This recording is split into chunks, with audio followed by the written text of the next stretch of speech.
철학자 니체는 이런 말을 했습니다. 사실상 그리스도인은 딱 한 사람이 있었다.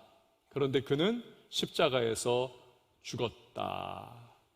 신은 죽었다. 사실 철학의 기수다운 말을 한 거죠. 여러분, 그런데 진실은 무엇입니까? 물론 예수님 십자가에서 죽으셨습니다. 그러나 하나님께서 그를 살리셨습니다. 부활하셨습니다.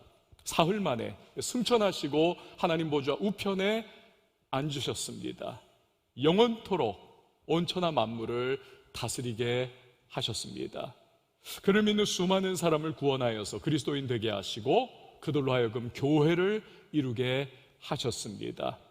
교회가 이렇게 시작이 된 거예요. 그래서 예수님은 교회의 머리가 되십니다. 그리고 교회는 그의 몸인 것입니다. 사도 바울은 오늘 우리가 읽었던 본문에서 바로 그 점을 설명을 하는 것입니다. 20절에서 22절 말씀을 다시 한번 보면 그의 능력이 그리스도 안에서 역사하사 죽은 자들 가운데서 다시 살리시고 하늘에서 자기의 오른편에 앉히사 모든 통치와 권세와 능력과 주권과 이 세상뿐 아니라 오는 세상에 일컫는 모든 이름 위에 뛰어나게 하시고 또 만물을 그의 발 아래 복종하게 하시고 그를 만물 위에 교회의 머리로 삼으셨느니라. 바울은 교회는 예수님의 몸이라는 것이죠. 예수님은 교회에, 그 몸된 교회에 충만하게 성령으로 임재하신다는 겁니다. 이걸 강조하는 거예요. 그래서 23절 말씀 우리 같이 한번 읽어보도록 하겠습니다. 23절 시작. 교회는 그의 몸이니 만물 안에서 만물을 충만하게 하시는 이의 충만함이니라. 아멘. 그렇습니다. 머리가 온몸을 지배하고 통치하고 이끌어가지 않습니까? 머리 되시는 예수님께서 몸된 교회를 인도하신다, 통치하신다, 이끌어 가신다. 그리고 그 뜻과 계획을 풍성하게 이루어 가신다는 것을 강조를 하고 있는 것입니다. 자, 머리 되신 예수님, 그리고 몸된 교회, 불가분의 관계, 하나. 여러분, 이 오늘의 본문의 주요 내용을 통해서 우리는 몇 가지의 교회에 대한 중요한 논점들을 우리는 발견하게 되는 것입니다. 첫 번째로 교회를 교회 되게 하시는 분이 누구시냐? 그것이 바로 교회의 머리 되시는 예수님이시다라는 것입니다. 한번 저를 따라해 주세요. 교회를 교회 되게 하시는 분은 예수님이시다. 그 점을 여러분 놓치면 안 됩니다. 철학가요, 문학가요, 기독교 변증가인 C.S. 루이스가 이런 이야기를 한 적이 있습니다. 푸시라고 하는 이름을 가지고 있는 이 고양이 한 마리가 런던에 여왕이 살고 있는 궁전을 방문을 하고 돌아왔습니다. 얼마나 막 으쓱하겠어요. 너무너무 막 어깨가 탁 서 있고 으쓱으쓱하는 그 푸시라고 하는 이름의 고양이를, 그런데 C.S. 루이스가 만나가지고 이렇게 질문을 했다는 거예요. 푸시야 어디 갔다 오니? 네, 저는 런던에 여왕님이 살고 있는 궁전에 다녀왔습니다. 아, 그래? 푸시야, 거기서 뭘 봤니? 기대하면서 물어본 거예요. 그러자 고양이가 대답을 하더랍니다. 네, 여왕님 앉아있는 의자 밑에 생쥐 한 마리 지나가는 것을 보고 왔어요. 자, 여러분, 여기서 지금 C.S. 루이스가 하고자 하는 말이 뭘까요? 고양이는요, 다른 거 다 관심 없습니다. 쥐가 관심이 있는 겁니다. 여왕의 영광, 엘리자베스의 그 위엄 다 필요 없습니다. 쥐 한 마리, 거기 초점이에요. 그런데 오늘날 이게 사람의 모습일 수 있다는 것입니다. 우리의 모습일 수도 있다는 거예요. 많은 사람들이 이 고양이와 같은 시각을 가지고 있다는 겁니다. 교회에 대해서 건물이 얼마나 웅장하냐, 얼마나 설교자가 설교를 잘하냐, 얼마나 사람들이 교회 안에 많이 그렇게 있느냐, 교회 예산이 얼마나 풍부하냐. 그래서 거기에 기준해서 좋아 보인다, 그러면 좋은 교회야, 훌륭한 교회야. 그러나 그 기준에 맞추어 볼 때에 별로 그냥 그저 그렇다, 그 교회는 별 볼 일 없는 교회라고 생각을 한다는 겁니다. 자기가 보고 싶은 것을 보는 것이고 자기가 관심 있는 것을 바라보는 오늘날의 크리스찬들의 모습, 우리가 이 이야기를 통해서 생각해 볼 수가 있는 겁니다. 여러분, 사람은 그래요. 자기가 정말 보고 싶은 것, 그거 보는 겁니다. 굉장히 똑똑합니다. 그런데 비판적이에요. 교회에 대해서. 이런 분들은요, 교회를 늘 바라보면서 문제점을 굉장히 확대 해석하는 경향을 가지고 있습니다. 이게 문제고 저게 문제고, 그래서 한국 교회는 희망이 없고 한국 교회는 다 썩어버렸어 라고 그렇게 섣부른 예단을 하는 경우를 우리는 종종 보고는 합니다. 여러분, 정말 이런 것들이 사이즈와 어떠한 예산과 건축물과 사람들이 많고 막 이런 것들이 우리의 교회를 바라보는 기준이 되어야 하는 것입니까? 그런 것들이 교회를 판단하는 잣대가 되어야 하나요? 그렇지 않습니다. 여러분, 우리가 교회를 바라볼 때 정말 가장 중요한 요소, 이 한 가지가 빠지면 그건 교회가 아니라고 말할 수 있는 가장 중요한 요소는 무엇일까요? 그것은 그 교회가 예수 그리스도를 머리로 모시고 있는가? 여러분, 이 부분이 흔들린다, 이 부분이 안 된다, 혹여나 우리 교회가 예수 그리스도를 머리로 모시고 있어야 하는 이 부분에 있어서 기준 미달이다, 하나님께서 기뻐하시지 않는, 아니 어쩌면 교회가 더 이상 교회가 아닐 수가 있다라고 하는 사실입니다. 여러분, 교회는 예수님 중심이어야 하고 예수님의 뜻을 따라 나아가야 하고 예수님만을 높여야 하는 것입니다. 교회에서는요, 그 어떤 누구도, 그 어떤 일도, 그 어떠한 프로그램도 아닙니다. 예수님의 뜻, 모든 것이 예수님보다 앞서서는 안 됩니다. 그렇지 않다면 그 교회는 교회라고 하는 이름은 가졌어요. 그러나 사실 예수님의 교회는 결코 될 수가 없는 것입니다. 사도 바울이 본문에서 말씀하듯 하나님은 만물이 부활 승천하신 예수님의 발 아래 복종하게 하셨습니다. 예수님을 모든 만물을 통치하고 지배하도록 그렇게 하셨습니다. 그러므로 만물을 충만하게 하시는 이 예수님이 충만하게 성령으로 교회 가운데 거하신다면, 교회가 사이즈가 너무 작고 교회가 예산이 늘 헐벗고 굶주리고 교회가 사람이 열 손가락으로 세도 그 안에 들어갈 만한 작은 교회라 할지라도, 여러분, 인간적으로는 너무나 별 볼 일 없는 교회라 할지라도 그 교회는 예수님의 교회요, 그 교회는 예수님이 높임 받으시고 영광 받으시는 교회요, 그 교회는 예수님께서 기뻐하시는 교회라는 사실을 여러분 꼭 기억을 하시기를 바랍니다. 교회가 정말 머리 되시는 예수님을 중심으로 나아가고 있는가, 이것이 교회의 가장 흔들리지 않는 기준이 되어야만 하는 것입니다. 예수님을 머리로 모신 교회는 예수님의 말씀을 최고의 가치로 여기게 됩니다.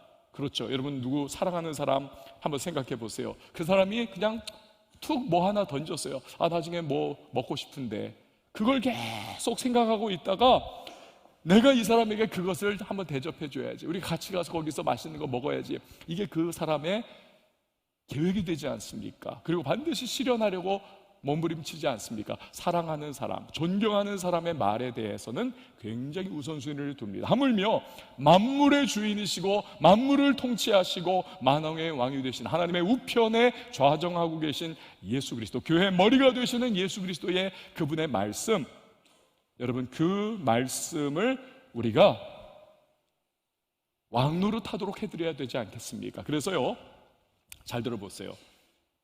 여러분, 예수 중심의 교회는 어떤 교회일까? 예수 중심의 교회는 말씀 중심의 교회인 것입니다. 저를 한번 따라했어요. 예수 중심의 교회는 말씀 중심의 교회이다.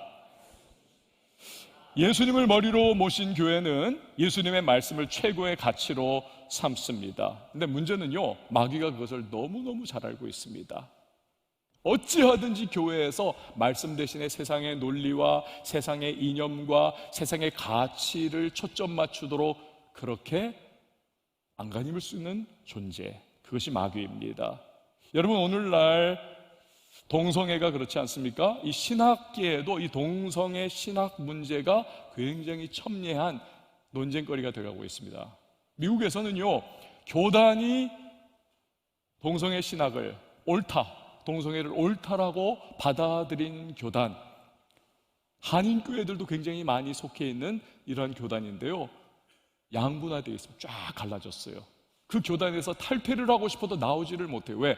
미국에서는 교단의 모든 교회의 재산이 다 귀속이 되어 있기 때문에 그래요. 그 교단에 들어가려면 사인을 해야 되는데 우리 교회의 모든 재산은 이 교단에 귀속이 됩니다. 이것이 전제 조건이기 때문에. 그러니 그 교단의 신학이 이게 비성경적이라 할지라도 나오지를 못해요. 왜? 그 엄청난 교회 재산, 건축물, 뭐 이런 돈, 이런 것들을 도대체 다 포기할 수가 없기 때문에. 가끔 가다가 한인교회나 미국 교회들에서 그 모든 거 막 수백만 불을 그냥 다 포기를 하고 나오는 그러한 영웅적인 교회들도 가끔은 가뭄에 콩나듯 생겨나고는 합니다. 여러분, 얼마 전 미국의 기독교 매체 크리스천 포스트의 칼럼니스트입니다. 제리 뉴컴이라고 하는 박사님이 칼럼을 하나 썼어요. 중국 공산당은 이 교회를 완전히 이제 박멸하고 중국 내에서 크리스찬들을 다 박멸을 하려고 하는 그러한 목표를 가지고 있지 않습니까? 그런데 아무리 십자가를 끄집어내려서 불태우고 교회 문을 닫아버리고 예수 믿는 사람들을 막 박해를 하고 해도 이 믿음이라고 하는 것은 그 모든 것을 뛰어넘잖아요. 계속 믿는 겁니다. 아니, 오히려 전 세계에서 중국 기독교 인구가 가장 많아졌습니다. 거기 뭐 14억 인구니까 한 1억이 넘어버리잖아요, 기독교 인구가. 그리고 뭐 엄청나게 지금 확산하고 있는데, 그러다 보니까 중국 공산당이 요즘에 새롭게 펼치고 있는 정책이 뭐냐면 성경을 뜯어고치고 있는 겁니다. 성경을 우리가 보는 그 성경이 아니라 뭐 시진핑 어록을 그 안에 싹 집어넣기도 하고 10계명을 시진핑이 했던 말들로 이렇게 바꾸기도 해요.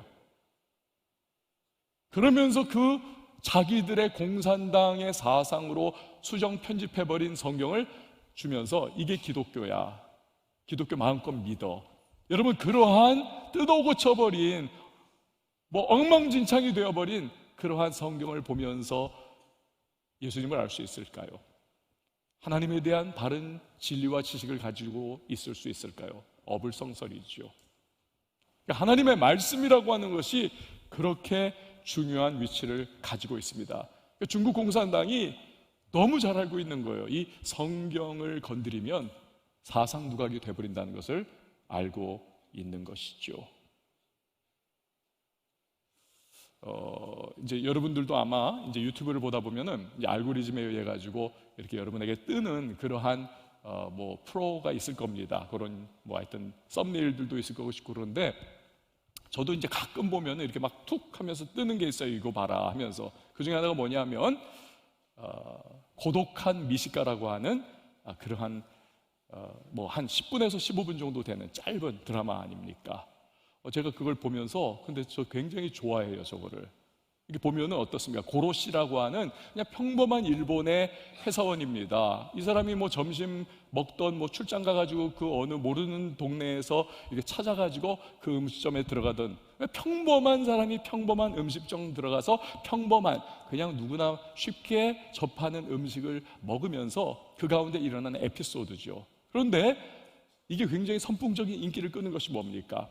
음식을 어떻게 해석하고 이 음식과의 일대 접전을 벌이는 그러한 굉장히 재밌는 그러한 이렇게 쭉 흐름으로 이끌어가지 않습니까?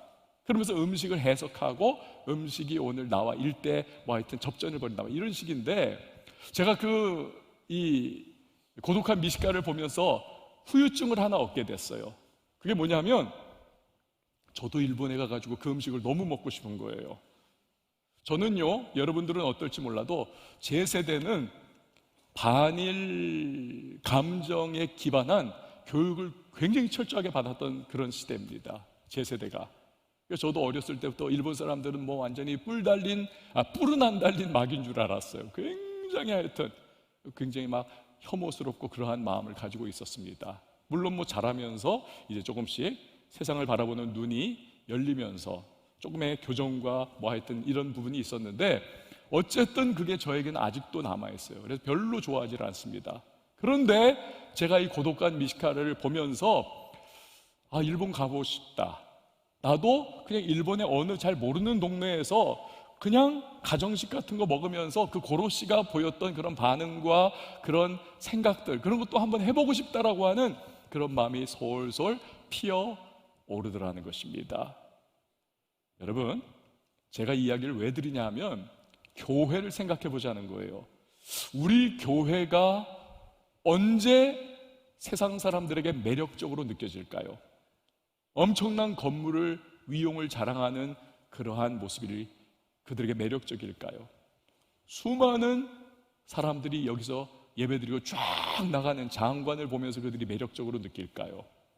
뭘 매력적으로 느낄까요? 여러분, 그런 것들은 이 세상에도 세고 셌습니다.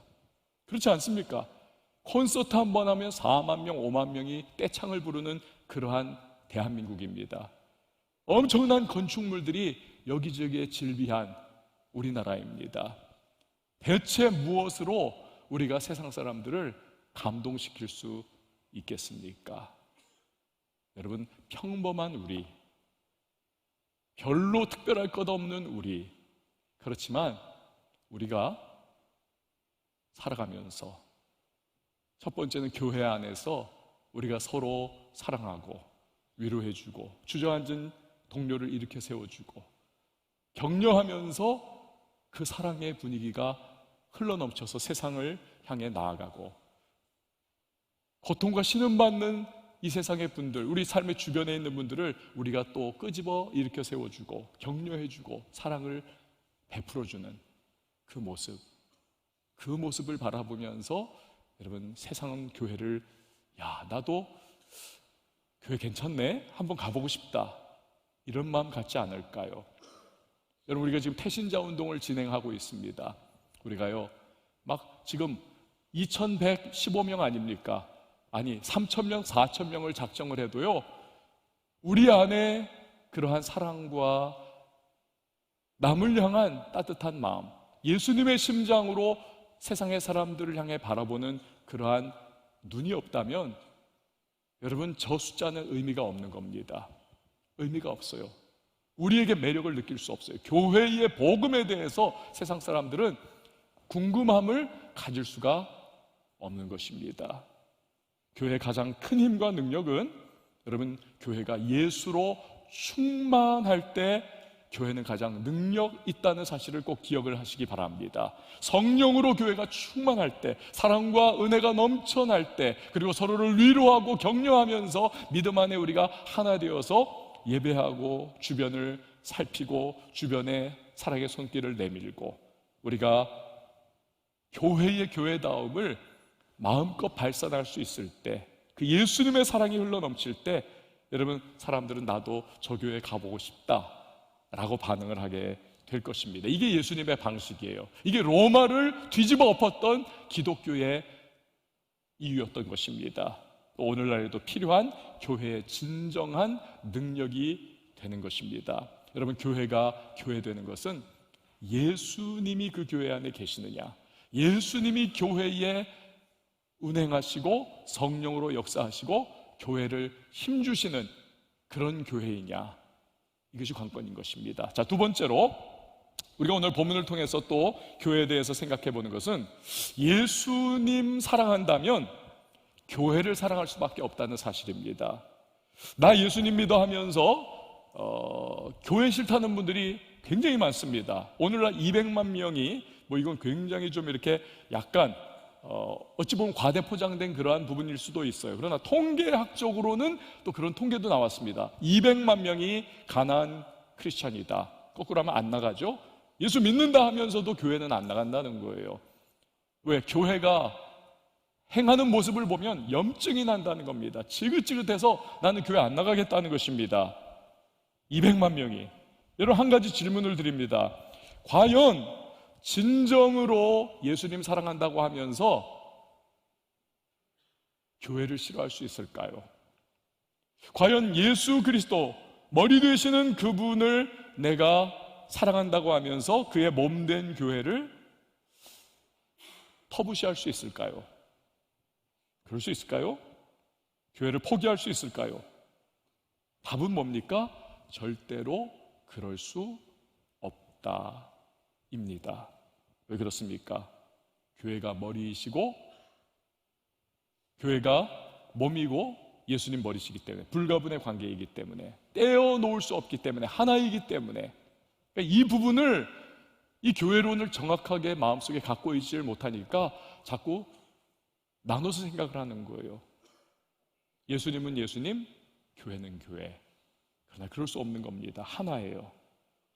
머리를 사랑한다면 몸도 사랑해야 하고 몸을 사랑하는 것이 머리를 사랑한다는 증거가 되는 것입니다. 간혹 예수님을 사랑하기 때문에 혹 예수님을 잘 섬기기 위해서 내가 교회를 비판합니다. 그런 분들을 봅니다. 심지어는 막 난도질을 하는 경우도 있습니다. 교회 부조리가 이렇고 교회 잘못하는 점이 이렇고 교회 부족한 점을 막 이렇게 하면서 가차없이 막 찝고 공격하는 분들이 계세요. 물론요, 여러분, 우리가 믿는 기독교 안에는, 성경 안에는 선지자적인 요소가 있어요.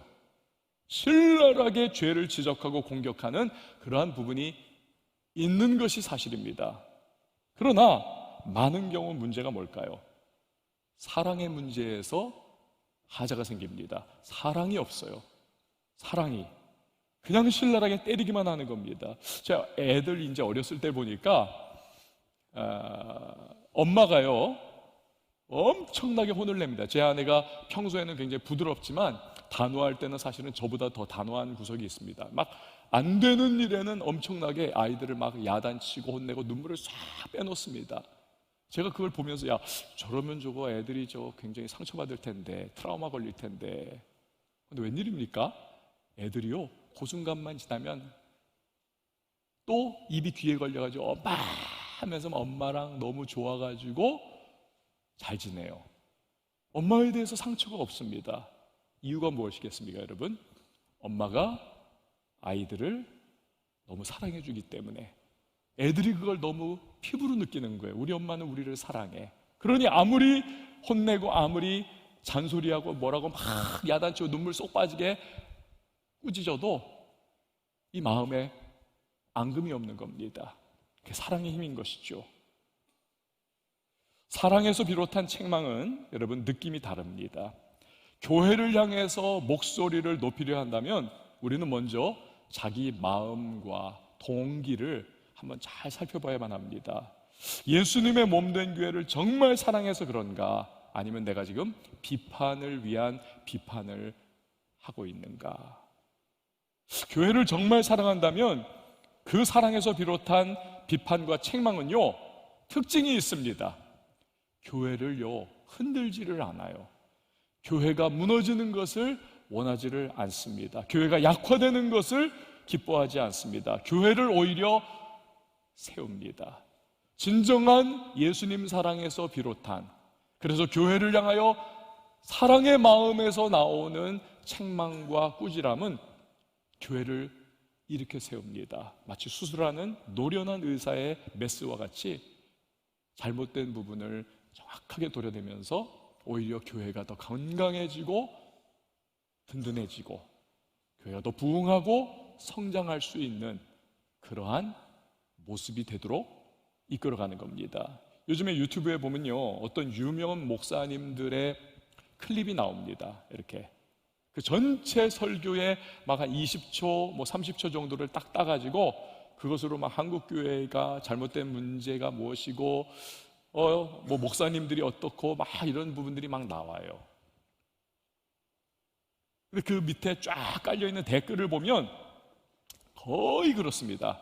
거의 그 목사님은 거의 막 우상 수준, 예수님 수준까지 막 올라가 있어요. 너무 칭송하고 너무 칭찬 일색입니다. 가끔 그 보면 야 우리가 지금 대한 예수교를 믿고 있는가 대한 목사교를 믿고 있는가 이런 생각이 좀 들 때가 있습니다. 그런데 그 댓글에 빠짐없이 등장하는 문구들이 뭐냐 하면 저 목사님은 너무 훌륭한데 우리 목사님은 안 그래, 우리 교회는 안 그래, 한국 교회는 안 그래, 다 잘못됐어. 이게 지배적인 그러한 댓글들입니다. 물론 문제가 있는 거 있죠. 그러나 여러분 주님은 우리가 몸담고 있는 교회, 이 한국교회, 이것이 세워지기를 원하시는 분이시고, 이 한국교회를 통해서 복음이 흘러가서 문 영혼들이 구원받는 그러한 계획을 주님은 마음속에 가지고 계시는 겁니다. 교회는 만만한 대상이 아니에요. 그 교회를 통해서 하나님의 놀라운 구원의 역사가 일어나는 것이고, 비록 부족하고 연약하고 모난 부분 다 있지만 불완전한 인간들이 모여있기 때문에 죄의 연약함을 가지고 있는 것이 사실이지만, 그럼에도 그러한 연약한 교회를 통해 지금까지, 오늘도 앞으로도 일하시는 하나님의 능력은 반드시 나타나게 되어 있는 것입니다. 칼릴 지브란의 시에 이런 구절이 있어요. 들어보세요. 사랑이라는 날개 아래에는 칼이 감추어져 있다. 사랑이라는 날개 아래는 칼이 감추어져 있다. 기가 막힌 표현 아닙니까? 맞아요, 여러분. 우리가 누군가를 사랑하기로 하면 그 사랑으로 말미암아 내게 다가오는 아픔이 있습니다. 고통도 있습니다. 칼처럼 내 마음을 후벼 파는 그러한 신음하는 때가 분명히 있습니다. 어려운 때가 있습니다. 그렇지만 사랑은 그 모든 것을 감내하는 거죠. 다 끌어안는 것이죠. 사랑이라는 날개 아래는 칼이 감추어져 있는 겁니다. 여러분, 우리가 예수님을 사랑하면 그분의 몸된 교회도 사랑하게 되어 있습니다. 문제는 교회가 불완전하다는 데 있죠. 그래서 다툼도 있고 갈등도 있고 서로 간에 첨예한 대립도 있을 수 있고 부족한 구석도 있습니다. 그래서 교회를 사랑하다 보면 많은 사람들이 상처를 받습니다. 불완전한 교회 가운데에서 일어나는 일들이 상처가 돼요. 고통을 받는 때도 있습니다. 어떤 분들은 그게 싫어서 교회를 아예 터부시하고 나가질 않습니다. 아까 말했던 그러한 내용들이죠. 그러나 예수님 정말 사랑한다면 그분의 몸된 교회를 우리가 품을 수 있어야만 합니다. 아무리 부족하고 연약하고 못나 보여도 교회는 예수님이 피 흘려 세우신 너무나 아름답고 귀중한 공동체인 것입니다. 예수님은 교회를 통해서 세상을 복주시기로, 복음이 흘러가게 하시기로 결정하신 겁니다. 그래서 여러분, 교부 중에서 키프리아누스라고 하는 분은 이런 말을 했어요. 교회 밖에는 구원이 없다. 이게 약간 좀 극단적인 표현이긴 하지만 의도는 뭡니까? 교회가 그만큼 중요하다는 거죠. 종교学가 칼빈이 이런 말을 했습니다. 하나님이 아버지인 자들에게는 교회는 어머니다. 교회의 중요성입니다. 수많은 이들이 순교의 피를 흘려 지켜낸 것이 교회가 아닙니까? 그래서 종교개혁가 마틴 루터는 이런 말을 했어요. 순교자의 피는 교회의 씨앗이다. 여러분, 지금까지 제가 세 분의 말을 인용을 했습니다. 다 공통점이 뭡니까? 교회가 너무 중요하고 교회가 너무나 귀중하다, 소중한 존재라는 것입니다. 따로 떨어진 불씨는 곧 꺼져버립니다. 나 홀로 성도는 결국에는요, 그 신앙의 불씨가 다 꺼져버리고 차갑게 식을 수밖에 없습니다. 우리가 동물의 왕국을 보면 사자가 공격하는 대상이 뭡니까? 큰 물이라 할지라도 그 중에 막 달려가면서 흩어지게 만들어요. 그래서 결국 뒤처지는 그 한 마리를 집중 공격, 공략, 잡아 먹습니다. 우는 사자와 같이 삼킬 자를 찾는 사탄 마귀도 마찬가지입니다. 떨어져 있는 상태의 그 누군가를 집중적으로 공격하는 것입니다.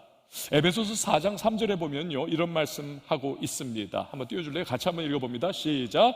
평안에 매는 줄로 성령의 하나 되게 하신 것을 힘써 지키라. 아멘. 여러분, 여기서 중요한 것은요, 저기 보면 평안에 매는 줄로 성령이 하나 되게 하신 것을이라고 말씀하고 있지 않습니까? 하나 되게 하실 것을, 하나 되게 하시는 것을 이 아니에요. 하나 되게 이미 하셨다는 것입니다. 우리가 자녀를 낳아요. 그러면 그 자녀는 이미 우리 가정의 일원으로 하나가 되어 있는 거예요. 마찬가지입니다. 우리가 예수 그리스도를 구세주로 영접하고 믿음의 권속, 하나님의 백성 안으로 들어오게 되면 우리는 이미 하나가 되어 있는 것입니다. 하나예요. 이것을 힘써 지키라는 것입니다. 그러므로 교회 공동체를 늘 귀중하게 여기고 교회 안에서 신앙생활하고 교회 사랑하고 교회 세워나가는데 힘쓰고 매진하라는 것입니다. 그게 정상적인 신앙생활이고 교회의 머리가 되시는 예수님을 사랑하는 방법이라는 것입니다. 아프리카 콩고에 무쿰비라고 하는 작은 촌락이 있습니다. 여기 주민들이 복음을 듣고 은혜를 받았어요. 예수님이 막 너무 사랑스러운 거예요. 그러자 정말 우리가 교회를 짓고 싶다. 이 교회 공동체가 예배당을 짓기 위해 가지고 이제 벽돌을 짓기 시작을 했습니다. 어떤 사람은 물을 길어오고 어떤 사람은 그 물로 반죽을 하면서 벽돌을 굽고 어떤 사람은 그 벽돌을 쌓아가면서 예배당을 건축하기 시작했습니다. 그런데 이 무쿰비 마을에서 몸을 쓰지 못하는 불구자가 있었다고 합니다. 너무 안타까워하더래요. 나도 저기 동참하고 싶은데. 그러면서 이분이 결단을 합니다. 가족들에게 매일마다 예배당 공사 현장에 자기를 데려다 달라. 그리고 거기에서 일하는 사람들 향해 그가 늘 외치는 말, 하나님의 자녀들아, 와서 주를 위해 일하자. 예배당을 짓자. 열심히 일하자. 우리 힘을 다해 예배당을 짓자. 여러분, 공사하는 사람들이 지치고 힘들고 포기하고 싶고 점점 공사 진척도가 늦어지는 그러한 상황들이 있잖아요. 그런데 이 불구자의 그 말에 다 힘을 얻어가지고 열심을 다하고 최선 다해서 결국 예정한 기간보다 훨씬 빠르게 예배당이 완공이 되었다는 것입니다. 성도 여러분, 교회를 사랑하는 걸 통해서 저나 여러분이나 예수님을 사랑할 수가 있는 겁니다. 우리가요, 교회 사랑을 통해서 예수님 사랑하는 것을 우리가 실천했으면 좋겠어요. 머리 대신 예수님, 몸 된 교회. 교회를 우습게 여기고 교회를 정말 내 마음속에서 별 볼 일 없는 대상으로 바라보는 그 사람, 사실은 예수님도 그렇게 바라보고 있는 것입니다. 그러나 교회를 정말 귀중하게 여기고 교회의 일원이 된 것을 감사하고 교회를 위해서 헌신하는 사람, 여러분 예수님을 기쁘시게 하는 사람입니다. 머리 대신 예수님이기 때문에. 세 번째, 교회는 반드시 승리한다는 사실입니다. 천재과학자 아인슈타인은요, 한때 교회를 굉장히 무시를 했었습니다. 저 교회는 저 심약자들이나 마음의 위로 얻기 위해서 가는 곳이야. 굉장히 무시를 했다는 거예요. 그런데 나치 독일이, 나치가 독일을 완전히 장악하지 않았습니까? 그리고 나서 2차 세계대전이 막 발발을 하잖아요. 이 과정을 그가 겪으면서 교회에 대한 아인슈타인의 관점이 완전히 바뀌었습니다. 그러니까 이런 말을 해요. 한번 들어보십시오. 나는 대학의 지성인들을 기대했다. 그러나 대학 교수들은 즉시 나치즘에 무릎을 꿇고 아첨했다. 그들은 나치즘이 주장하는 잘못된 인종이론을 마치 옳은 것인 양 떠들어댔다. 또 나는 신문과 언론인들을 기대했다. 그러나 신문도 얼마 지나지 않아 필봉을 놓았다. 그런데 오직 교회만이 독재자에 항거하여 수많은 기독교인들이 줄지어 감옥으로 향했다. 나는 교회에 한없는 찬사를 보낸다. 여러분, 죽음에서 부활하신 예수님께서 승천하셨습니다. 하나님 보좌 우편에 앉으셨습니다. 오늘 본문을 보면 하나님은 예수님을 모든 권세와 통치와 능력과 주권뿐 아니라 오는 세상, 그리고 이 세상의 모든 세력보다도 그 이름을 뛰어나게 하셨습니다. 또 만물을 그의 발 아래 복종하게 하셨습니다. 그러므로 이런 예수님의 몸된 교회는 그 어떤 어려움과 박해와 대적의 공격과 환난과 곤고가 다가온다 할지라도 반드시 이기고 승리하게 되는 것입니다. 우리 예수님이 패배할 수는 없잖아요. 예수님은 반드시 승리하시는 분이십니다. 머리 되신 그분이 승리하시기에 몸된 교회도 결국 승리할 수밖에 없는 겁니다. 역사를 보면 그래서요, 교회를 핍박하고 회파하기 위하여 온갖 정권이, 온갖 나라가, 온갖 국가가 도전을 해왔어도 그 국가와 정권과 세력은 다 무너졌지만 교회는 지금까지 우뚝 서 있습니다. 에드워드 기본, 로마 제국 쇠망사라고 하는 유명한 책을 썼던 이 역사학자가 로마 제국과 교회, 너무너무 강력한 제국과 너무너무 연약했던 교회를 비교하면서 이런 말을 그가 기록을 합니다. 한번 들어보세요. 저 거대한 몸뚱이 로마 제국은 공개적인 폭력에 의하여 침공을 당하거나 그 뿌리가 서서히 잠식을 당하는 동안 순수하고 겸손한 종교 기독교는 사람들의 마음속에 부드럽게 스며들었고 조용하고 단호하게 성장하여 반대를 당하면서도 새로운 원동력을 얻었고 마침내 제국의 수도를 함락시키고 승리의 깃발, 십자가의 깃발을 나부끼게 했다. 교회는 연약해요. 교회는 세상 사람들의 눈에 별 볼 일 없어 보입니다. 너무너무 미약해 보이는, 저게 무슨 힘이 있나 싶은 것이 교회입니다. 그러나 머리 대신 예수 그리스도께서 승리의 구주이시기 때문에 그 예수님께 붙어있는 교회는 반드시 어떠한 고난과 핍박과 박해를 극복하고 승리하게 되는 것입니다. 여러분, 오늘도 하늘과 땅의 모든 권세를 가지신 예수 그리스도, 그분의 말씀에 순종하는 교회는 반드시 승리한다는 사실을 기억하시기 바랍니다. 그리고 교회의 일원인 여러분들도 반드시 승리하게 될 것입니다. 사랑하는 여러분, 예수님은 교회의 머리이십니다. 교회는 그의 몸입니다. 우리는 세 가지 확신을 오늘 본문에서 가지게 됩니다. 첫 번째, 교회를 교회되게 하시는 분은 바로 예수 그리스도시라는 사실입니다. 두 번째, 예수님의 사랑은 교회 사랑으로 나타나는 것입니다. 세 번째, 교회는 반드시 승리한다 라고 하는 사실입니다.